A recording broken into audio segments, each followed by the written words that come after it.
So, ayan. Hi, loves! Welcome to my vlog. Ayan, samahan niyo po ako ngayon na maglinis sa aming bahay. Then, nandito pa pala ako sa bahay ng lola ko kasi dito ako natutulog pag gabi.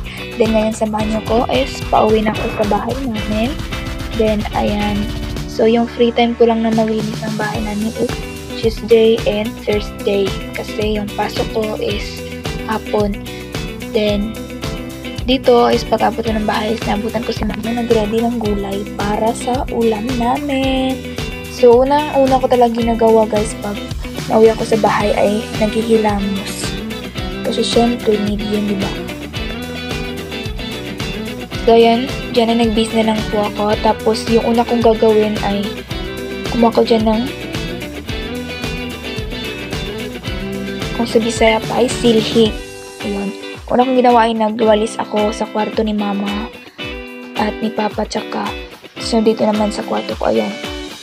So, actually guys, may kwarto din ako dito sa amin. Tinutuluan ko pag umaga at tanghali. So, ayan. Pagkatapos ko dyan guys na magwalis ay pumunta na ako sa kwarto ni mama at ni papa at pinagpagan ko lang yung katrin nila at saka in-arrange ko dyan yung mga dito nga lahat sa in-arrange ko yung mga kumot at saka una nila papa at saka kinuha ko yung mga madudumi na punda at pagkatapos ko dyan in-arrange ay dito nga ay kailangan ko na bihisan yung mga punda nila para labanan naman yung mga madudumi at saka dito ay kumuha ko ng mga bagong punda at in-exchange ko na. Yan, tapos na po yan, tsaka kasama na rin yung unan ko dyan.